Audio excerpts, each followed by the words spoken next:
¿Trajimos una Biblia, hermanos?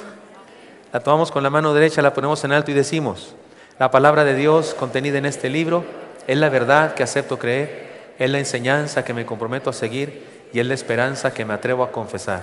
Nada me impide recibirla, nadie me evitará que la haga parte de mi vida y por ningún motivo dejaré de proclamarla.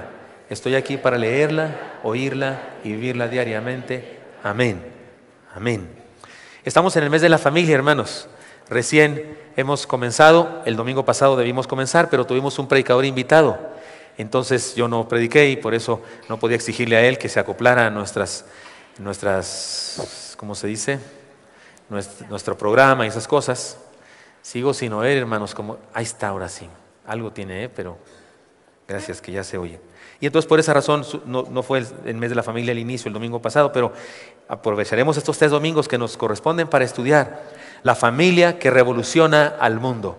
La familia que revoluciona al mundo. Y el texto base para todo el mes está en Hechos 16, 34, la segunda parte. Lo leen conmigo, si está en la pantalla ya, dice, es una porción de un versículo bíblico que dice: y se regocijó con toda su casa de haber creído a Dios. Y el sermón de hoy se llama Una familia libre revoluciona al mundo. Estudiaremos durante 3 domingos un mismo texto, pero con diferentes enseñanzas que encontraremos en este pasaje. Pero esta es la idea: una familia libre revoluciona al mundo. Hechos 16, 22 al 34. Se los leo. Me siguen con su vista, por favor. Dice así: y se agolpó el pueblo contra ellos, y los magistrados, rasgándoles las ropas, ordenaron azotarles con varas. Después de haberles azotado mucho, los echaron en la cárcel, mandando al carcelero que los guardase con seguridad, el cual, recibido este mandato, los metió en el calabozo de más adentro y les aseguró los pies en el cepo. Pero a medianoche, orando, Pablo y Silas cantaban himnos a Dios y los presos los oían. Entonces sobrevino de repente un gran terremoto, de tal manera que los cimientos de la cárcel se sacudían y al instante se abrieron todas las puertas y las cadenas de todos se soltaron. Despertando el carcelero y viendo abiertas las puertas de la cárcel, sacó la espada y se iba a matar, pensando que los presos habían huido. Mas Pablo clamó a gran voz diciendo: no te hagas ningún mal, pues todos estamos aquí. Entonces, pidiendo luz, se precipitó adentro y temblando se postró a los pies de Pablo y de Silas y sacándolos les dijo: señores, ¿qué debo hacer para ser salvo? Ellos dijeron: cree en el Señor Jesucristo y serás salvo tú y tu casa. Y le hablaron la palabra del Señor a él y a todos los que estaban en su casa. Y él, tomándolos en aquella misma hora de la noche, les lavó las heridas y enseguida se bautizó él con todos los suyos, llevándolos a su casa. Les puso la mesa y se regocijó con toda su casa de haber creído a Dios. Señor Santo, gracias por tu palabra. Háblanos, por favor, dinos lo que necesitamos hoy saber cada uno de los aquí presentes. Te lo pedimos en Cristo Jesús. Amén. El día de hoy una familia plena, feliz, dichosa, es toda una novedad, dicen algunos. Un contraste, una revolución. En vista de que estamos estudiando el libro de los Hechos, ya saben ustedes, nos saltaremos del capítulo 8, estamos en el capítulo 8, nos saltaremos hasta el 16 y vamos a abordar la conversión de una familia, la familia del carcelero de Filipos, porque quiero que sigamos con Hechos, aunque nos adelantemos en el estudio, y estudiaremos un mensaje, una serie de mensajes que en alguna otra ocasión en nuestra iglesia hemos meditado en ellos, pero esta es una versión reciclada o una versión corregida y aumentada de las enseñanzas, porque tiene muchas enseñanzas, muchas más de las que un predicador puede decir en una hora, en una reunión. Así es que abordaremos esta historia. Permítanme introducirme de la siguiente manera: no solo estando en la cárcel se está preso. ¿Están de acuerdo conmigo en eso? Hay esclavitudes y rejas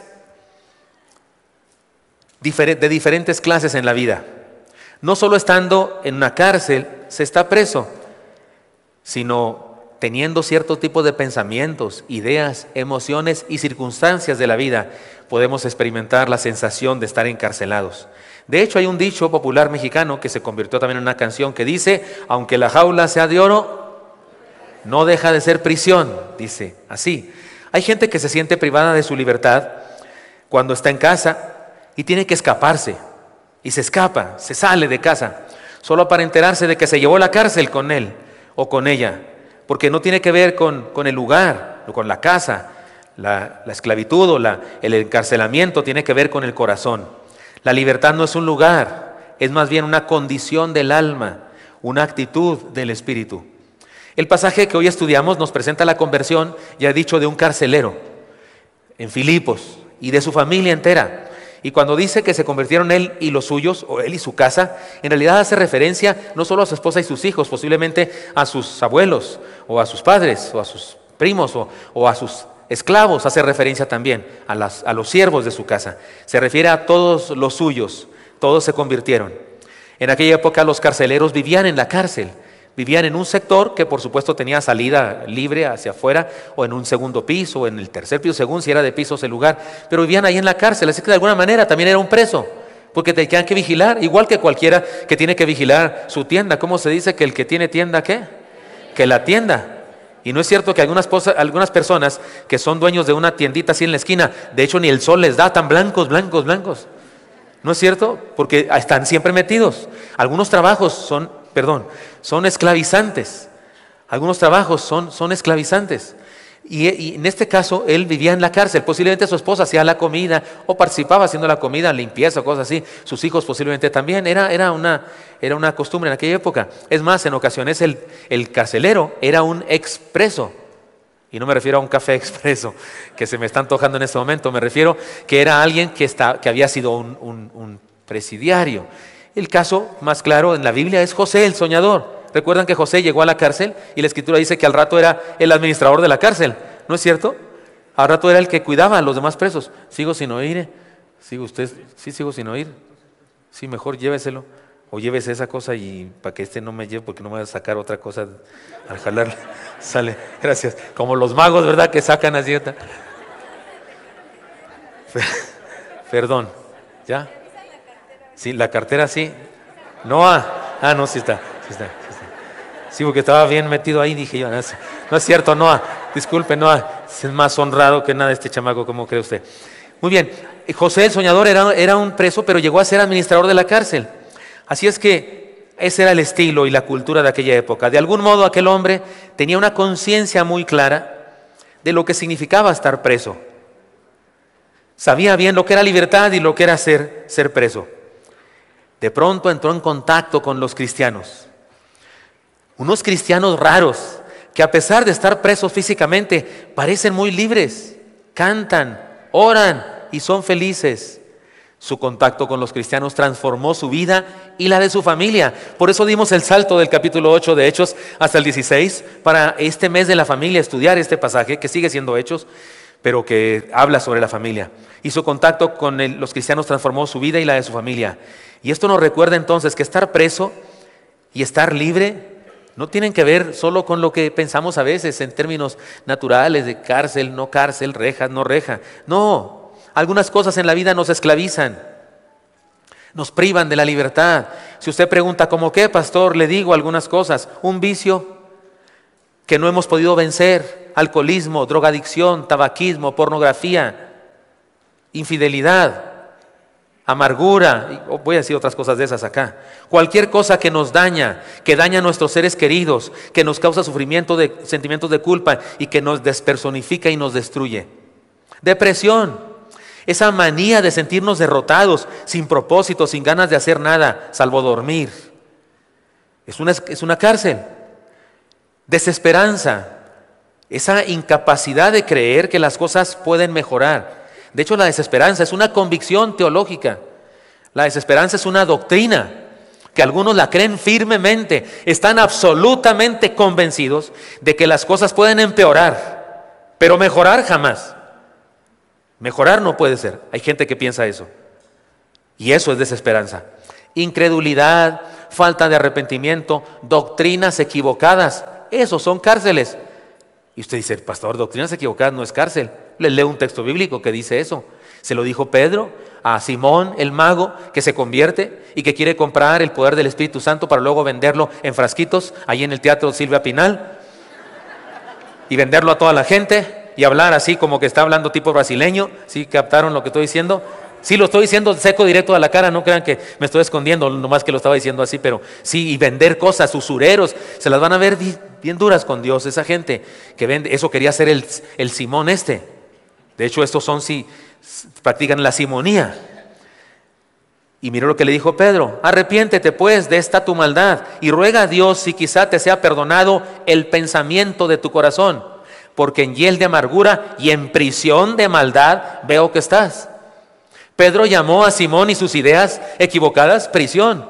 Entonces sí, la incredulidad, la falta de arrepentimiento y las doctrinas equivocadas son cárcel. Una relación destructiva que nos impide progresar, ser felices y cumplir nuestro propósito en la vida. Miren, jóvenes solteros, por favor, por amor de Dios, solteros, ¿dónde están solteros? Levanten la mano los solteros, de la edad que sea, solteros, levanten la mano. Ay, sí, los otros que, veo un montón de solteros que no levantan la mano, por eso no se casa, por eso no salen. Bueno, ya bajen la mano todos.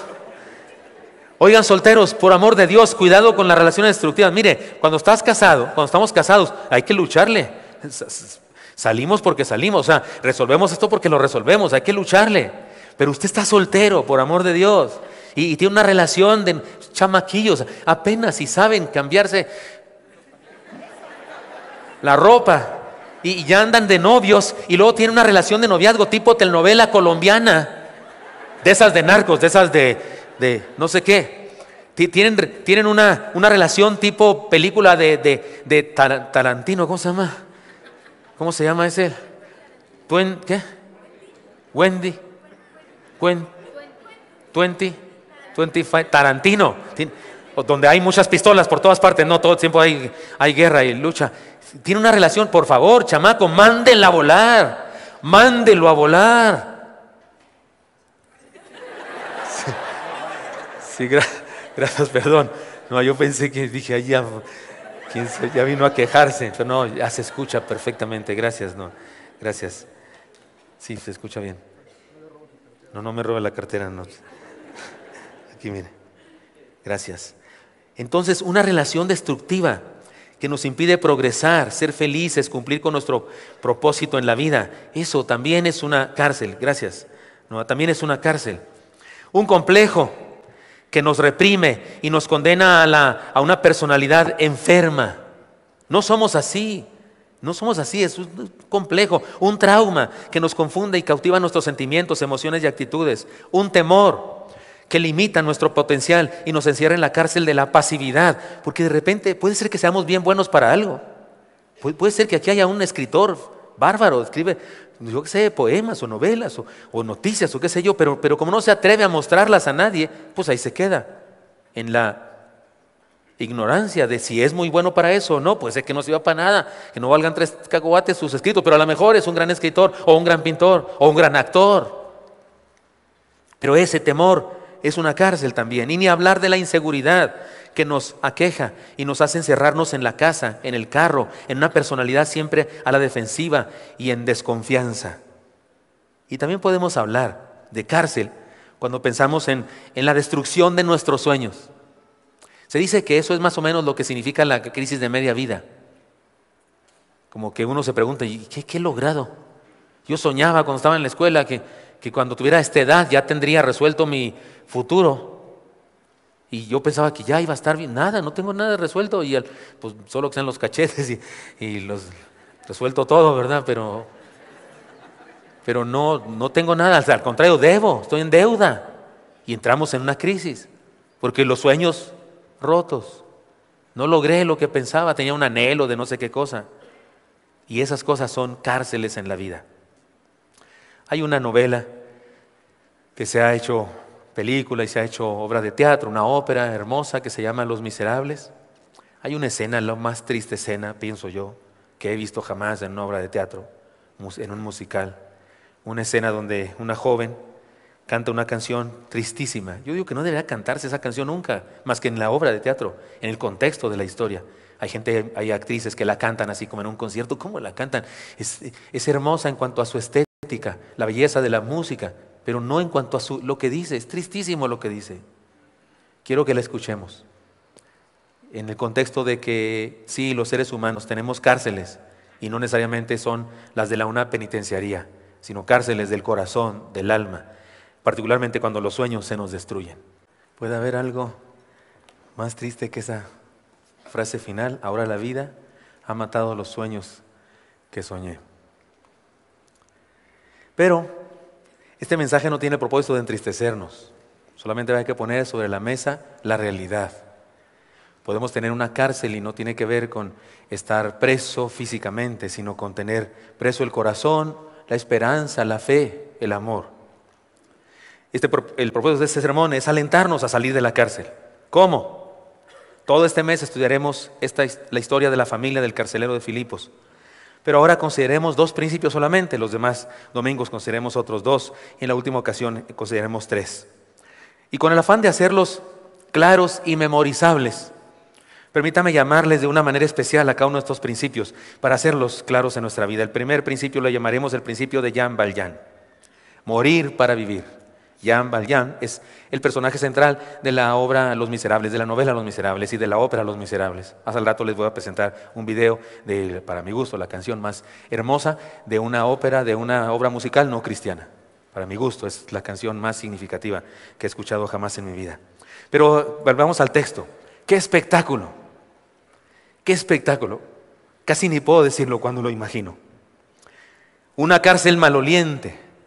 Hombres atemorizados por todas partes, encerrados, algunos resignados, algunos con odio en su corazón, algunos vociferando cosas. La mayoría culpables, algunos tal vez inocentes, muchos de ellos enfermos. No podían dormir algunos de ellos, llenos de bichos, toda la cárcel, llenos de suciedad y de bichos, de qué sé yo, ratas, pulgas y demás. Y en medio de eso, en la oscuridad y el silencio de la noche, intensificado por la poca ventilación de aquel lugar, de pronto se escucha. Yo no sé, tal vez se escuchó. Porque Él vive, triunfaré mañana. No lo puedo cantar, perdón, estoy muy emocionado. No lo puedo cantar. Pero imagino que algo cantaron aquellos 2, Pablo y Silas. Algo estaban cantando. Lucas dice, el autor del libro de los Hechos, que orando cantaban. Es decir, no son actividades separadas. Cuando le cantamos a Dios, le decimos cosas a Dios, entonces oramos. No solo repetimos palabras. Tenían tremendo culto de adoración a Dios en medio de una circunstancia en la que se supone que uno debe llorar, maldecir, enojarse, pero estos tienen un culto de adoración. Tenían tal culto de adoración que la tierra misma dijo, ¿quién está cantando allá arriba? Y tembló. Es mi explicación del terremoto. Hubo un terremoto que conmovió los cimientos de la cárcel. Y se abrieron. Los cepos eran un pedazo de madera con una oquedad así un poquito para poner ahí el tobillo y los 2 pies y luego otro encima, igual, de tal manera que quedaban atorados los pies. Se quebraron todos. Se descuadraron las puertas seguramente y las rejas, pues se rompieron. En medio de la suciedad y el dolor, un culto. Y para cerrar con broche del culto, un terremoto. Estaban golpeados, heridos, maltratados físicamente, pero por si fuera poco, sus pies estaban fijados, atados, pero no estaban esclavizados ni encarcelados, estaban libres. Cadenas por todos lados, pero ellos cantaban en plena libertad de espíritu. El pasaje dice que el carcelero despertó después del terremoto, pero no hay razón para no entender que hasta le escuchó cantar. Seguramente él les escuchó cantar. Muy seguramente, al igual que los otros presos, su familia y él, el carcelero, fueron impresionados grandemente por una manera distinta de enfrentar la adversidad. Yo incluso me imagino, permítame echarle crema a la imaginación, me imagino el carcelero regresando a su casa, esa noche, ya tarde, le mandaron unos presos nuevos y le dijeron, métalos en lo más profundo de la cárcel. Son presos especiales y se los lleva y llega a su casa así con pensamiento, con mirada de pescado, se dice, ¿verdad? Con mirada viendo a la lontananza, dicen así, sí se dice, viendo hacia nada. Y su mujer le dice, ¿qué te pasa? ¿Qué te pasó? No, es que traje a unos presos. ¿Todos los días traes presos? Sí, pero los llevé al calabozo más adentro. Cada rato llevas al calabozo más adentro. ¿Qué te pasa? Dime, ¿qué te pasa? Fue a revisar su celular, a ver si no estaba recibiendo mensajes o algo. ¿Qué te pasa? ¿Por qué traes esa cara? Al fin le dice, es que son unos presos distintos. ¿Distintos a qué? No maldicen, no dicen grosería, no gritan cosas, no se quejan, no se enojan, me obedecieron por aquí, fueron por ahí. Les puse esas cosas y cuando me despedí me dijeron, Dios lo bendiga. Yo ni pensaba dirigirle la palabra, no son nada, son cosas para mí, son presos, son como un bulto, como un animal cualquiera. Son delincuentes, yo nomás los cuido. Entonces hasta las gracias me dieron y hasta Dios lo bendiga me dijeron, que duermas tranquilo. Sí, por eso estoy así como estoy, vieja. Porque no son iguales estos presos, son distintos. Y todavía faltaba el impacto en su vida de aquellas personas. En medio de aquella bendición espiritual, porque fueron liberados aunque no escaparon, el carcelero experimenta la crisis de su vida. Para él no era bendición, para nada. El texto dice, despertando el carcelero y viendo abiertas las puertas de la cárcel, sacó la espada y se iba a matar, pensando que los presos habían huido. ¿Se da cuenta cómo está encarcelado igual que los otros? Porque ¿a poco uno le sale mal algo en el trabajo y se suicida o qué? Usted sale de su trabajo y las llantas de su carro están ponchadas, ¿qué hace? ¿Me mato? Es lo lógico, ¿no? Se te ponchan las llantas, te matas. Eso hizo cuando el terremoto ahora del 19, que hubo varios, ¿no? Pero cuando el 19, ¿qué hizo usted cuando salió de su casa? ¿Qué hizo? ¿Me mato? No, pues se cayeron los edificios de enfrente. ¿Qué hago? Me mato. Estaba preso. ¿Por qué? Porque la ley lo tenía preso. Cada vida de uno de los presos ahí se pagaba con su propia vida. O sea que en ese momento él no valía 3 cacahuates. Porque pensó, se escaparon los presos. Si por uno me meten a la cárcel a mí, por todos, me crucifican. No valgo nada. Más valgo muerto que vivo. Y se le ocurre la fabulosa idea de matarse.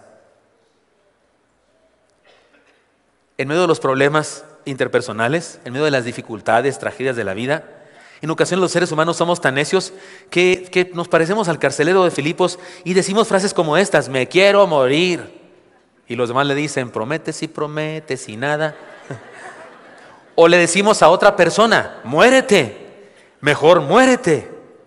Sin embargo, aunque son terribles estas palabras, en un sentido espiritual, ¿qué cree? Eso es justamente lo que debemos hacer. Sí, de verdad. O sea que si viene alguien a mi cita pastoral y me cuenta, pastor, tengo tristeza, estoy desilusionado, mi familia está hecho pedazos, la he regado todo el tiempo en mi existencia, no tengo propósito, no tengo esperanza, ¿qué me recomienda? Yo le recomendaría, pues muérase. Y usted dice, pastor, eso me va a decir si va usted, a lo mejor sí, muérase. Eso le dice a todos. Pero no se los digo así seco, directo a la cara. No. Le digo, entréguese a Cristo. Crea en el Señor. Y Él le va a hacer nacer de nuevo. ¿No es lo mismo? Les compruebo que sí. La Biblia lo dice. El texto que dio origen, casi se puede decir que dio origen a la denominación bautista. Los reformadores radicales, perseguidos por la Iglesia Católica, perseguidos por los anglicanos, perseguidos por los luteranos, perseguidos por los calvinistas, perseguidos por todos. Porque querían hacer reformas más serias, más profundas, se toparon con este texto y descubrieron, no estamos bautizados. Hasta esa época todo el mundo bautizaba así por chorrito, por salpicación, y bautizaban niños. Ellos dijeron, eso no es el bautismo es de personas conscientes y es la inmersión en agua para simbolizar la muerte. Y eso se encontraba en Romanos 6:4. Lo leen conmigo, por favor, ¿cómo dice? Porque somos sepultados juntamente con Él para muerte por el bautismo, a fin de que como Cristo resucitó de los muertos por la gloria del Padre, así también nosotros andemos en vida nueva.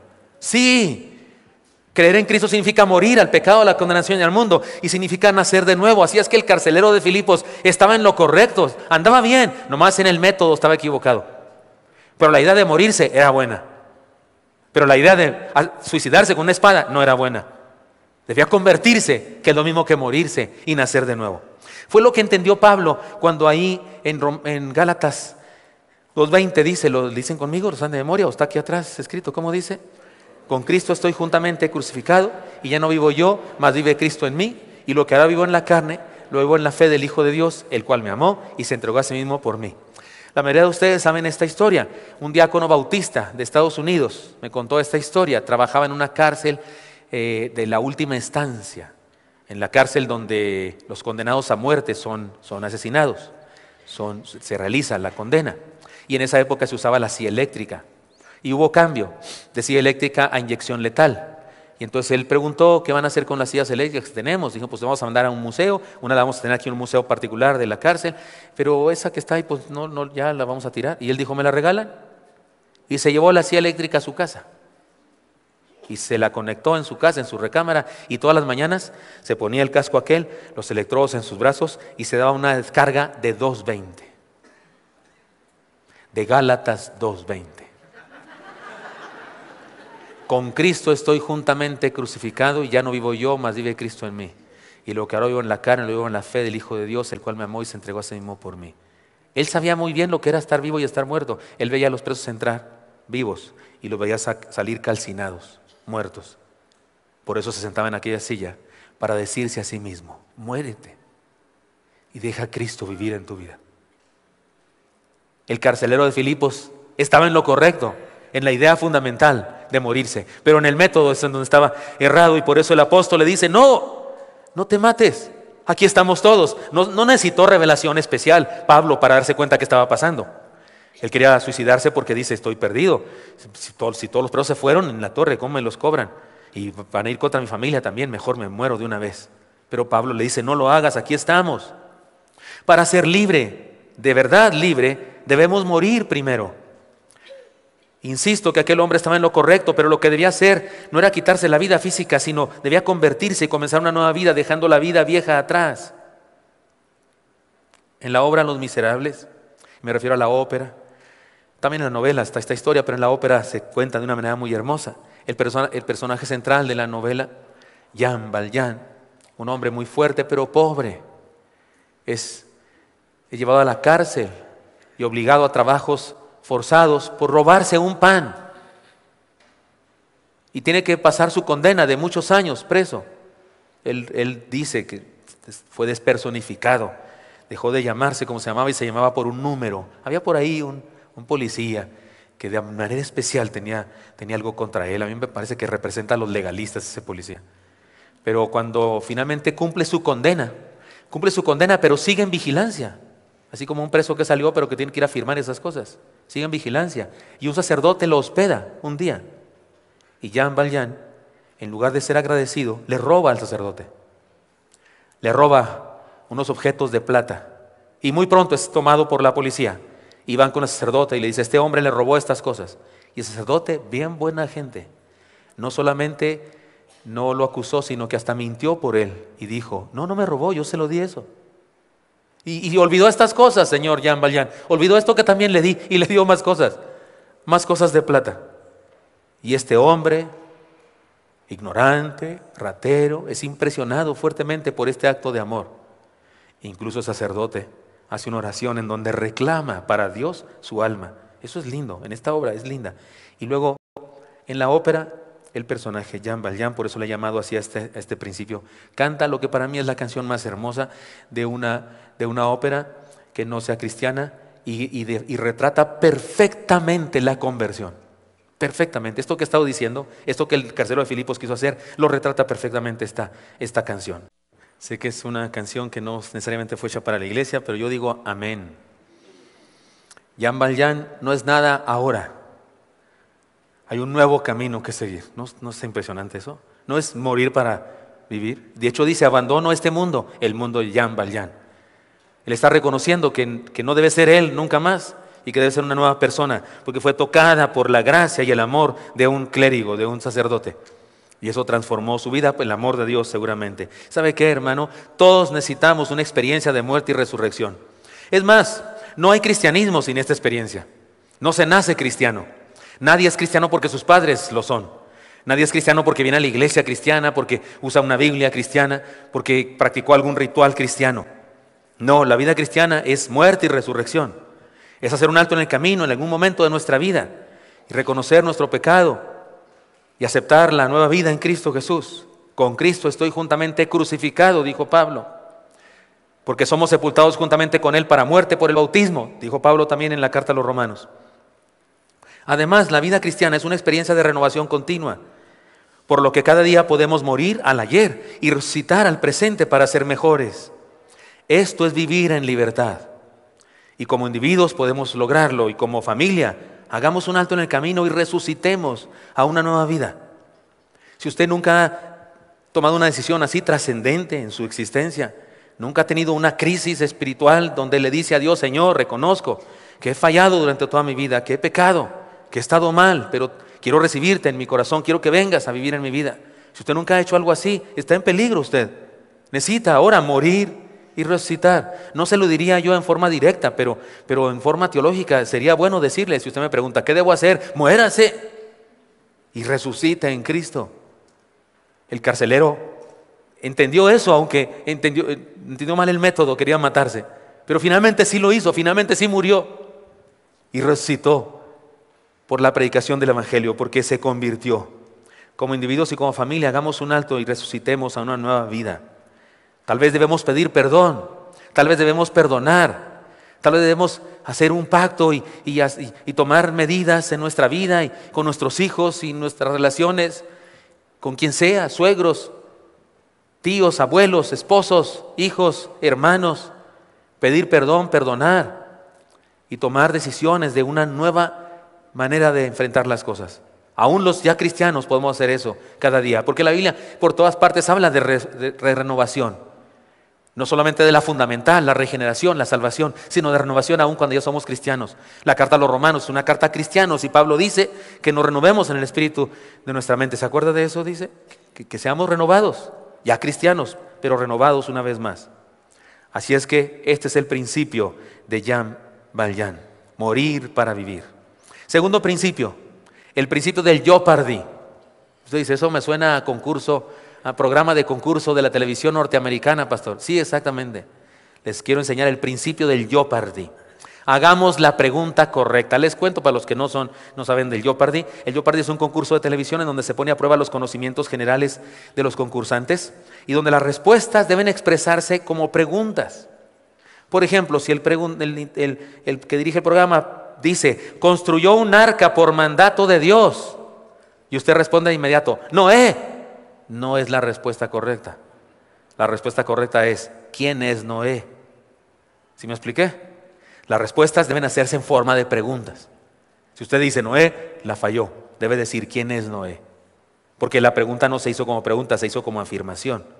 Por eso el que responde debe responder con una pregunta. Se hundió en el primer intento de viaje, nunca llegó a su lugar, chocó con un iceberg, aunque uno de los dueños dijo que ese ni Dios lo podía hundir. ¿Cómo se debe responder?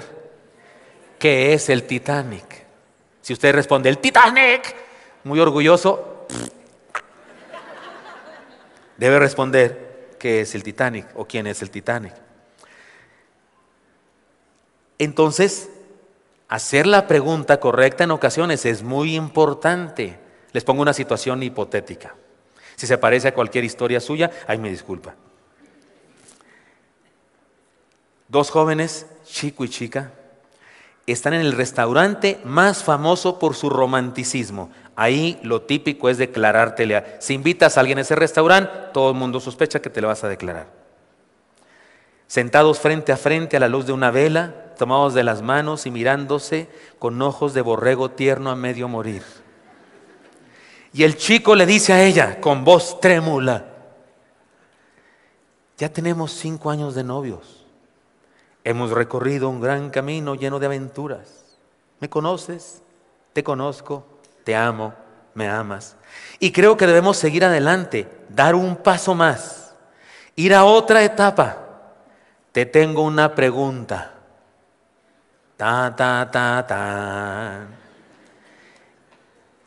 Imagínense qué tipo de preguntas puede hacer. ¿Qué les parece esta pregunta? ¿Quieres cenar? O esta otra pregunta. ¿Quieres ir al baño? Esa es muy oportuna en otro momento, pero no en este, cabezón. O esta otra pregunta, esta es egocéntrica. ¿Qué te gusta de mí? Si el joven se atreviera a hacer cualquiera de estas preguntas, lo mandarían a volar. Y usted y yo le ayudamos a que vuele. La única pregunta que corresponde aquí, ¿cuál es, hermanas? ¿Te quieres casar conmigo? A los hombres no les sale decir eso. Por eso pregunté hermanas, porque si digo hermanos, ¿qué? ¿Qué, pastor? Especialmente me refiero a los solteros. Pero están solteros.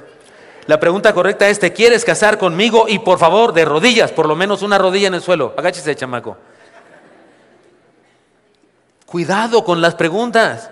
Hay que hacer la pregunta correcta. Por Dios, lo digo, hombres, esto se los paso al costo, me lo van a agradecer algún día muchas veces. Con las mujeres, la pregunta precisa es, ojo, piénsala bien, cálmate, no te aceleres, piénsala bien qué vas a preguntar. calmado, porque la pregunta correcta se puede salir ¡tan! Una espantosa X, aunque ese es de otro concurso.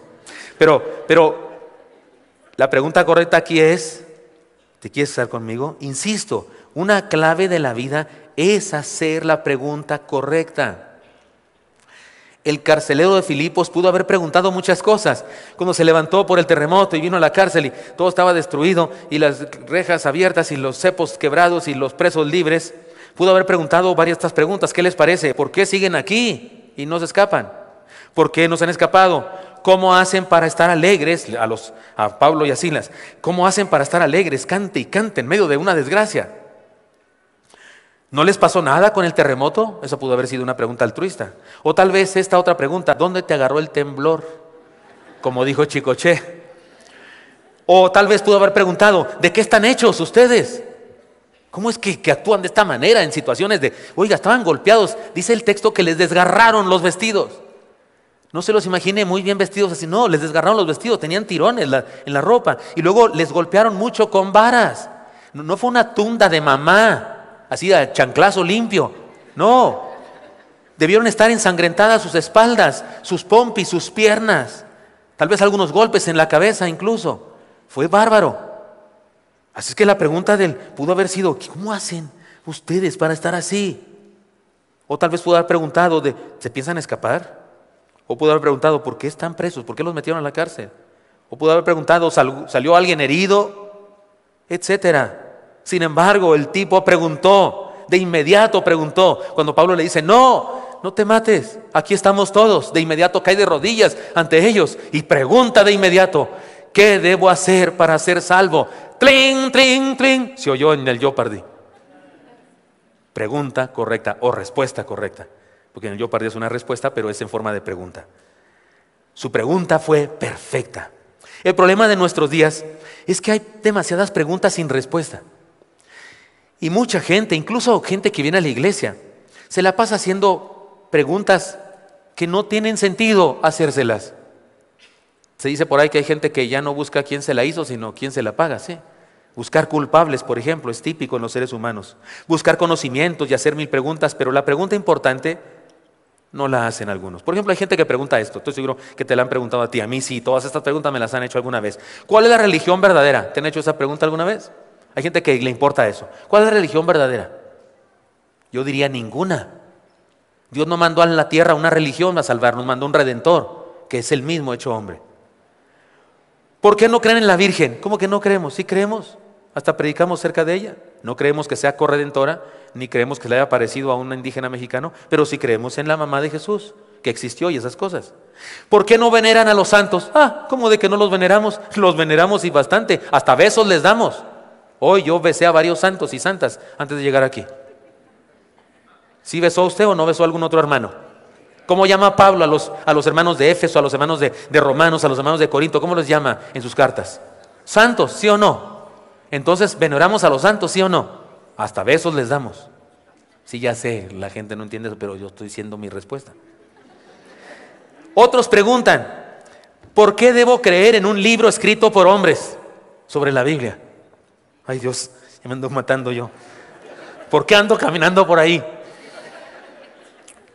¿Por qué Dios permite que sufran los inocentes? ¿Tenía ombligo Adán? Si alguien dice no, entonces no es igual a nosotros. Bueno, sí, como si no estuvo en un vientre, ¿para qué quería ombligo? Entonces no me importa. ¿De dónde sacó esposa Caín? ¿De verdad hizo Dios al mundo en 6 días? 6 días, o sea, 24 horas una vez, 24 horas otra vez, 6 días. ¿Por qué levantan diezmos y ofrendas en la iglesia? ¿Por qué los pastores tienen un buen carro? ¿No se supone que deben ser pobres? ¿Por qué permite Dios que hagan de las suyas los gobernantes? Esa sí es buena pregunta. ¿Por qué Dios no me contesta todo lo que le pido como yo se lo pido cuando se lo pido? ¿Por qué Dios me permite vivir tal o cual experiencia? ¿Por qué tengo celiaquía, diabetes, hipertensión y tengo un conocido que es bien malo, perverso y ni resfriado le da en el invierno al mugre? Eso no está aquí, pero lo estoy inventando yo ahorita para desahogarme. Porque son preguntas que nos hacemos y queremos que Dios nos responda. Con estas preguntas podemos quedar insatisfechos, amargados y llenos de dolor. En ocasiones porque no hay respuesta, por lo menos no ahora en la tierra. Y en otras ocasiones porque la respuesta no nos gusta. Pero la pregunta correcta es solo una: ¿qué debo hacer para ser salvo? Y si encontramos respuesta a esta pregunta, todas las demás se despejan satisfactoriamente, poco a poco, o vienen a ser sin importancia. Ya les he anunciado que estoy preparando material porque voy a volver a resucitar el programa Pregúntele al Pastor. Dice mi esposa que yo solo me hago el desayuno como el gallego aquel, pero es que hay mucha gente que duda cosas, porque todas estas preguntas que acabo de hacer aquí son de las que me han hecho, son de las que responderé. Pero ahora el programa va a ser diferente, porque cuando hace algunos años tenía ese programa por internet, yo respondía 7 preguntas, 8 preguntas en un solo programa, pero ahora van a ser cada programa de una pregunta, así es que van a ser programas breves, de tal manera que cuando alguien pregunte la misma pregunta, pues lo mandamos al programa ese otro de la otra vez. ¿Sí me expliqué? Porque van a ser de una sola pregunta, y los programas van a aparecer en la página y van a estar por nombre. ¿Existe infierno? Y ahí viene el video. ¿De dónde sacó esposa Caín? Y ahí está el video con la respuesta. Y así una persona puede buscar incluso las preguntas y responderle ¿cómo se llama? Por abecedario. Va a estar suave, ¿no creen ustedes? Ya está pensando en las preguntas que me va a mandar. No importa, me esforzaré en responderle, pero todas esas preguntas son curiosidades, son cosas que en ocasiones te nublan el pensamiento y te causan dolor porque no son la pregunta fundamental. ¿Qué debo hacer para ser salvo? Esa es la pregunta fundamental. Y el carcelero de Filipos la hizo y fue transformado él y su familia completa. Ya les he contado de aquel hombre que llegó a una iglesia. Yo era seminarista, estaba en una congregación, teníamos una reunión, no era mesa redonda ni nada, pero llegó él y ahí estaba en la cara de pocos amigos, y cuando acabó el sermón dijo: tengo una pregunta, pastor, así como o me contesta o a ver qué. Tengo una pregunta, pastor. Y yo dije: sí, ¿cuál es su pregunta? Y me dijo: se le ha hecho a muchos pastores y no me han dado satisfacción. Yo dije: no, hombre, lo que responda yo no le va a gustar. Pensé, ni para qué me canso. Pero esta fue su pregunta: ¿de dónde sacó esposa Caín? Yo pensé, dije, le explico y va a seguir igual. Entonces le dije: ¿usted sabe de dónde saqué esposa yo? No. Entonces, ¿qué le importa a Caín? Si está re lejos, ni siquiera. Mi esposa por lo menos está aquí cerca, pero él dice a la salida que le gustó mi respuesta, pues qué bueno. O como aquel fastidioso esposo de una hermana en Cristo que fue a la iglesia y quería burlarse del pastor. Y le dijo al pastor: pastor, tengo una duda, en público. Sí, diga. El pastor bien intencionado, como corazón de pastor, a veces se convierte este rufián, ¿no? Sí, dígame, ¿qué le puedo contestar? Ojalá que hubiera preguntado qué hago para ser salvo. Pero le preguntó: ¿usted siempre trae saco? Siempre, es uniforme. ¿Cómo le va a hacer en el cielo para ponerse el saco con las alas que le van a dar de ángel allá en el cielo? Ni dice la Biblia, ni enseñamos nosotros que va a haber alas en el cielo. ¿Están de acuerdo? Era puro burlarse. Pero el pastor le dijo: no sé, hermano, a lo mejor allá nos dan sacos especiales, pero usted preocúpese cómo se va a poner la gorra con los cuernos en el infierno. Como dicen los chavos, muy bien bajada, ¿verdad? ¿Cómo se dice? Sí, ¿cómo se dice? Bien bajado ese balón. Bien bajado ese balón. Hubiera estado ahí yo para decir: tómala, campeón. No, pero hay gente que pregunta eso para desviarse de la atención de la verdadera circunstancia. De repente, incluso en nuestras familias, claro que nos debe preocupar que nuestros hijos salgan adelante, por supuesto que nos debe preocupar que tengan buen trabajo, por supuesto que nos debe preocupar que se casen bien, por supuesto que nos debe preocupar todo eso.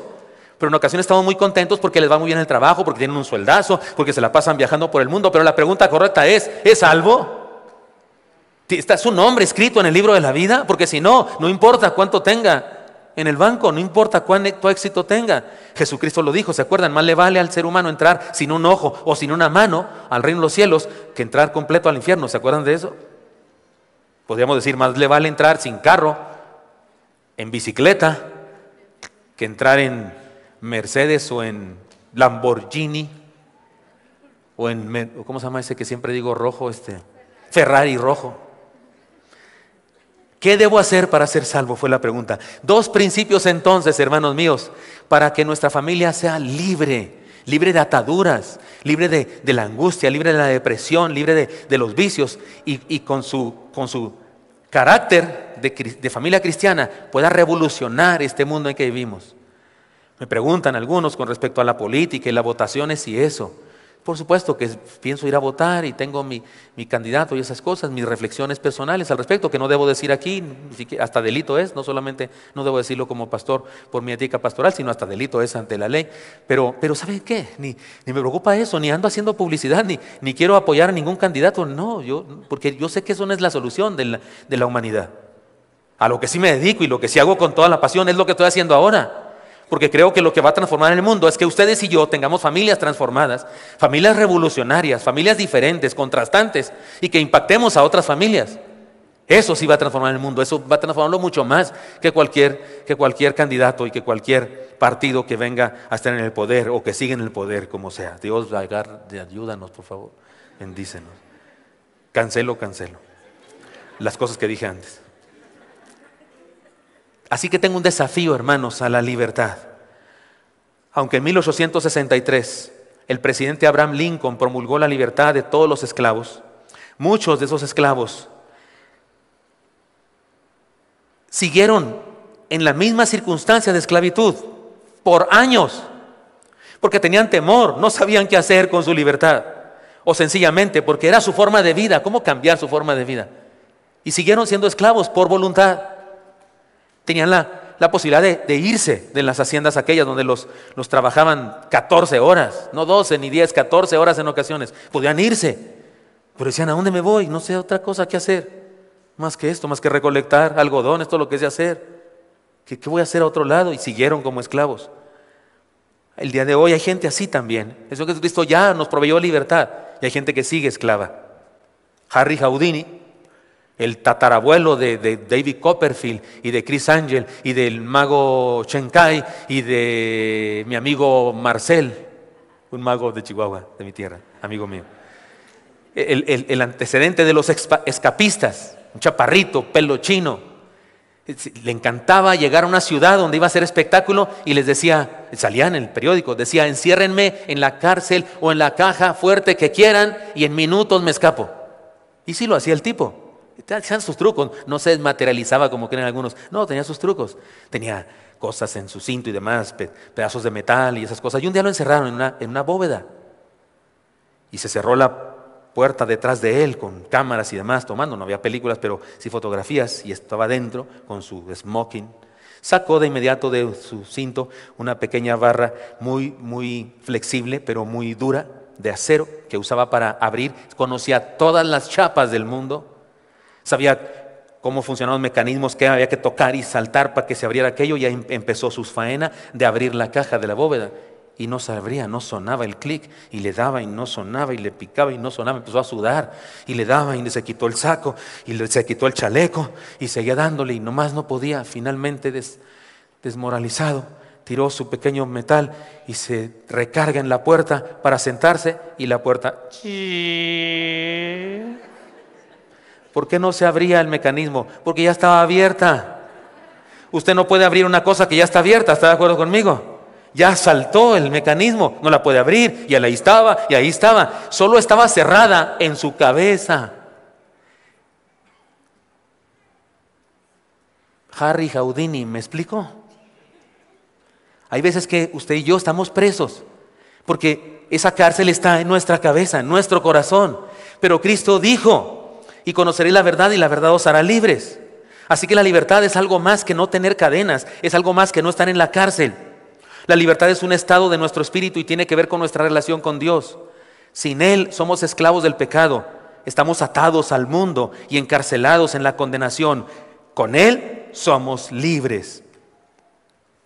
Me gusta que como iglesia tengamos ministerio carcelario. No toleraría que ser pastor de una iglesia que no tengamos ministerio carcelario, porque en la Escritura dice que el Señor Jesucristo, cuando se presentó en la sinagoga, aquella vez que leyó el pasaje de Isaías, he venido, entre otras cosas dice, a predicar el evangelio a los encarcelados. ¿Se acuerdan? Una iglesia que no predica a los encarcelados no está haciendo la iglesia de Cristo como debe ser. Y en Tapachula teníamos un ministerio carcelario, aquí también en México, pero en Tapachula tenemos un ministerio carcelario, déjenme les cuento. Incluso tenemos un terreno que nos dieron y edificamos un templito ahí pequeño. El lema de esa iglesia era ese texto que dice que la palabra del Señor es nuestra presa. El hermano Obama, que era un pastor ahí, era preso, él estaba preso ahí, era como el pastor. Un día hubo allá en el norte, fue famoso eso. Los mayores se acuerdan de eso. Hubo en el norte una trifulca. Se agarraron dos pandillas, dos grupos de narcos, se agarraron dentro de la cárcel. Resulta que tenían armas de alto calibre y hubo una matanza bárbara. Y bueno, las autoridades, con los que quedaron vivos, para que no estuvieran juntos ahí, los separaron a todas las pandillas y mandaron a diferentes penales. Y uno de ellos nos llegó por allá, por Tapachula. Era un joven guatemalteco. Creo yo que era un joven guapo, no es que me gustara, pero creo que era guapo, creo que a las mujeres les gustaba. Era buen tipo, ¿cómo se dice? Era alto, era sicario. Había sido el brazo derecho de uno de los grandes, que mejor no digo nombres. Había hecho de todo. Drogadicto, asesino, joven. Pero se convierte a Cristo. Se convierte al Señor. Recuerdo que yo tenía una Biblia Thompson, una Biblia muy grande, porque acababa de salir esa Biblia, yo la quería traer conmigo, una muy gruesa, que además de la Biblia tiene un montón de cosas más, herramientas, enorme. Y él tenía un Nuevo Testamento así de los Gedeones chiquito, y me decía, pastor, no hombre, es que su 45 está bien padre, la mía es una escuadrita 22, no mato a nadie con esta. Dice, la suya es una 45, está bien padre. Dice, consígame una así más grande. Usaba el término del sicario, como Pablo usaba el término de los gladiadores, ¿no? La espada, del espíritu, él usaba así el término. Y le regalé una Biblia muy grandota, por cierto, de letra grande, porque me la regalaba una editorial cuando tenían fallas las Biblias. Había unas que no tenían los salmos o no tenían una hoja de Génesis. Esa no tenía ningún defecto grave, solamente estaba al revés. O sea, usted la agarraba, aquí decía Santa Biblia, le abría y estaba lo último. O sea, había que voltearla de cabeza. ¿Sí me explico? Y yo se la quería enderezar, se la quería mandar a alguien. No, digo, así está bien, es especial, es la mía. Está bueno. Y él decía que le había regalado yo una cuernos de chivo. Ni siquiera sé qué es eso yo, pero sé que es una arma grandota, supongo yo. Es un arma muy potente. Pero él le llamaba así a las armas, a la Biblia. Le llamaba de esa manera en la nomenclatura que él usaba antes. Pero lo más interesante que decía él era esto. Decía, pastor, a mí la cárcel me hizo libre. A mí que me metieran a la cárcel me hizo libre. Porque ahí encontró el Evangelio. En ese lugar encontró el Evangelio. Era una bendición. Era una bendición porque en alguna ocasión hubo algunos por ahí que querían golpear a los cristianos. Querían golpear al hermano ese Bámaca. Había ahí rumores de que querían hacer algo. Pero él se convirtió. Y entonces él soltó el rumor y dijo, el que lo toque se lo dé conmigo. Nadie se acercaba. ¿Por qué? Porque sabían de dónde venía. Sabían la clase de persona que había sido. Por lo menos usó su pasado para amedrentar a alguien, porque estoy seguro que en su nueva vida no hubiera hecho nada, pero con solo su historial los atemorizó a los que pensaban hacer algo. Pero habían nacido de nuevo y su frase me encantaba. A mí la cárcel me hizo libre, decía él. En cambio hay personas que pudiendo ser libres, siguen esclavizados. Cuando llegué aquí a México, la hermana Rosete me llevaba a Tepepan, a la cárcel de mujeres en Tepepan, y incluso en ocasiones iba 2 veces por semana, porque íbamos un día a tener culto, bautizamos a personas ahí en la cárcel, y otro día iba a citas pastorales. ¿Te acuerdas, hermana Yani, cuando iba incluso a citas pastorales? Se hacía fila, pedían permiso, se anotaban en una lista, me dieron ahí un salón con una mesa horrible, y ahí estaba yo, y entraba una de las presas, y había un grupo de ellas, 8 de ellas, que habían sido llamadas a un programa de excarcelación. Iban a ser liberadas por buen comportamiento anticipadamente a la fecha de su liberación, de su condena, de sus años de condena. Era una bendición. Pero de las 8 que estaban a punto de salir, era cuestión de unos días. Yo firmé unos documentos donde decíamos que como iglesia íbamos a ayudarles a conseguir trabajo y esas cosas que se tienen que hacer porque tienen que conseguir que tutores o cosas así. Y entonces yo firmaba por ellas. Y 5 de ellas, cuando estaban ya cercanas a salir, solo era cuestión de que los trámites entraran y salieran y resolvieran el asunto, delinquieron ahí dentro de la cárcel. Algunas de ellas se pelearon. Una casi mata a otra. Unas de ellas casi todas se drogaron. Cuando fui a la cita pastoral con una de ellas, que estaba en este caso, habían suspendido su proyecto de liberación. Y le dije, ¿qué le pasa? ¿Por qué hace eso? Estaba a punto de salir. ¿Por qué hace eso? Y me dice con los ojos llenos de lágrimas, tengo miedo de ser libre. Tengo miedo de llegar a mi casa. Hace 4 años que no veo a mis hijas. Mi hija mayor cumplió 15 años, yo no estuve ahí. ¿Con qué cara le digo? ¿Qué le digo? ¿Por qué estuve aquí? Porque les tengo una noticia muy triste. Esto es una ley. En la cárcel, los hombres lo sigue visitando su mamá, su papá, su esposa, lo siguen visitando su gente. Las mujeres no lo visitan nadie, a muchas de ellas. El esposo las deja, los papás las abandonan. Es muy triste el caso, por alguna razón, que así somos de discriminadores, pero así pasa. Ella decía, hace 4 años que no veo a mis hijas. El imaginarme salir de la cárcel y de repente llegar a mi casa, me fue pavor, dice. No pude dormir toda una noche pensando en que iba a salir de la cárcel. Por eso me drogué, pastor. Y por eso me peleé. No quería salir, en el fondo de su corazón no quería salir. Traslade eso al asunto espiritual. Cristo vino a liberarnos, por favor. Vino a darnos libertad absoluta. Y conoceréis la verdad y la verdad os libertará, dijo Él. Y hay gente que no quiere eso. Se resiste, prefiere seguir esclava, que tiene miedo a algo. Tal vez a reconocer el pecado.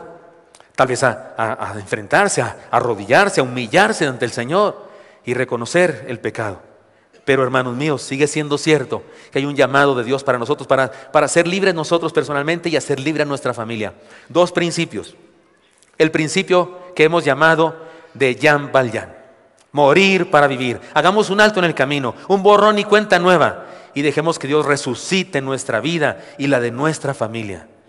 Cambiemos lo que tengamos que cambiar o dejemos que Dios cambie lo que tenga que cambiar. Pidamos perdón, perdonemos. Comencemos de nuevo, hagamos pactos con los hijos, con los hermanos, con nosotros mismos, para vivir esta nueva vida. Y el principio del Jeopardy, hagamos la pregunta correcta. Dejemos que Dios salve nuestra familia y seamos libres. Si lo hacemos, Dios usará nuestra familia para transformar, es decir, para revolucionar el mundo en que vivimos. Porque eso es lo que le hace falta a este mundo en que vivimos. Eso es lo que le hace falta a nuestra nación. Un cambio que no es solo político, no es social, no es, y digo no solo porque sí, el cambio espiritual, el cambio de una persona que no es cristiana y se convierte, afecta toda su vida, afecta su economía, afecta su aspecto social, afecta todo, porque es un cambio integral. Pero eso es lo único que puede cambiar este mundo. Nadie más puede cambiar este mundo, sino Jesús a través de su iglesia. Somos nosotros su iglesia, el instrumento. Ahí está la cárcel esa maloliente, un carcelero que es tan preso como los presos que cuida, y de pronto 2 cristianos fueron necesarios nada más. 2 cristianos, no fue una gran multitud, no fue todo Oreva a la cárcel, 2 cristianitos, Pablo y Silas. Qué gran estrategia, fueron tocando crujía por crujía, pidieron a los de afuera que les llevaran 1000 folletos evangelísticos. No, una noche se pusieron a cantar, todos golpeados, llenos de sangre en la espalda. Tal vez no podían dormir y cantemos, ¿no? ¿Qué va a haber? Écheme re menor. Y se agarraron a cantar. Me encanta la idea. Me encanta la idea de pensar que estaban cantando. Me encanta la idea de pensar que había presos que no podían dormir. ¿Y por qué no podían dormir? ¿Les molestaba el canto? No, les impactaba el canto. Qué lindo eso que están diciendo. Qué hermosas palabras. ¿De dónde sacaron estos eso? Y de pronto el terremoto es enviado por Dios y un cambio radical. En la vida del carcelero de Filipos hubo un terremoto más grande que el terremoto ese que movió la tierra y los cimientos de la cárcel. Hubo un terremoto espiritual que cambió su vida y la de su familia y la de sus vecinos, porque la palabra oikos que se usa en la Biblia para referirse a eso, se refiere que todos los relativos a él se salvaron esa noche. Hermanos míos, dejemos que Dios transforme nuestra vida. Así es que tengo 2 invitaciones. Una, la más importante de todas. Si usted no ha experimentado eso de morir y renacer en Cristo, hoy debe experimentarlo. Hoy puede experimentarlo. Hable con el Señor y dígale: Señor, cámbiame, aquí estoy. Ya, como dijo el actor ese, el personaje ese, rompe, era una cosa judicial, era el asunto de su condena. Y lo rompe y dice: Jan Valjean deja de existir ahora y un nuevo camino se abre, una nueva vida comienza. Me encanta esa, por eso digo que esa es la canción de la conversión. Usted puede comenzar ahora con eso. Y la segunda invitación que tengo es a usted, hermano, y a mí, que ya somos cristianos. Hagamos de nuestra familia una familia libre, una familia sana, de tal manera que podamos tocar con nuestra experiencia familiar a otras familias. Señor Santo, te doy gracias porque me das permiso de hablar con mis hermanos, Señor, y compartir esta palabra tuya. Gracias, Señor, por tu amor, tu misericordia. Gracias por el testimonio del carcelero, por el testimonio del apóstol y su acompañante. Y gracias por lo que significa para nosotros hoy, porque hoy, Señor, también estamos presos algunos. Hoy también hay cárceles, Señor, del corazón, del alma, de la mente en las personas. Y sigue siendo tú la única respuesta. Que haya temblor hoy, Señor, que haya terremoto hoy en nuestras vidas y personas hoy sean salvas, comiencen nuevas experiencias de vida. Sigan orando y tengo esta pregunta. ¿Hay alguien aquí que quiere entregarle su vida a Jesús? ¿Quiere entregarle su vida a Cristo? Por favor, ahí levante su mano y déjeme orar por usted. ¿Hay alguien que quiere decirle a Jesucristo, Señor, ven a mi vida? Quiero nacer de nuevo, quiero comenzar de nuevo. Quiero hacer un borrón y cuenta nueva en mi existencia. ¿Hay alguien? Levante su mano en su lugar, por favor, quiero orar por usted. Dios le bendiga, le felicito. Dios les bendiga, les felicito de todo corazón. Dios les bendiga, Dios les bendiga. ¿Alguien más toma esa decisión? Dios le bendiga, Señor, le felicito de todo corazón. ¿Alguien más? Allá veo en la parte de atrás. Dios les bendiga, les felicito. Gracias a Dios por sus vidas. ¿Alguien más toma esta decisión? Por favor, Dios le bendiga, le felicito de todo corazón. ¿Alguien más? Levante su mano ahí, por favor. Vamos a orar. Pero le quiero pedir algo más a usted que levantó su mano. Póngase de pie en su sitio, por favor. Solamente póngase de pie en su sitio. Quiero que alguien ore por usted. Póngase de pie. Hermanos siervos, hermanos diáconos, ¿me ayudan, por favor? Póngase de pie usted que levantó su mano porque quiere entregar su vida a Jesús. Hermanos siervos, hermanos diáconos, pueden abrir sus ojos y pueden ir a una persona que está cerca de ustedes y abrácenle, por favor. Distribúyense. Si hay alguna persona muy lejana, vayan allá más lejos y oren por esa familia, por esa persona. Oren por él, pongan las manos de Dios y díganle al Señor que le ayude a esa persona a nacer de nuevo, que le haga el milagro de una transformación. ¿Alguien más se puso de pie? Por favor, no me dejen a nadie solo si alguien más está de pie. Y oremos unos por otros. A usted, hermano en Cristo, le pido que le pidamos al Señor que renueve, libere nuestra familia y nos use para testimonio para otros. Señor Santo, aquí estamos en tus manos, por favor, bendícenos. Pongo en tus manos especialmente a estas personas, estos hombres y mujeres, jóvenes y adultos, Señor, que tomen esta trascendente decisión, como el carcelero, morir para vivir espiritualmente. Bendíceles, Dios, enséñales tu camino, úsanos a nosotros para discipularles. Por favor, transfórmales por completo y bendice sus vidas. Los pongo en tus manos preciosas, en Cristo Jesús. Amén. Amén. Pueden sentarse.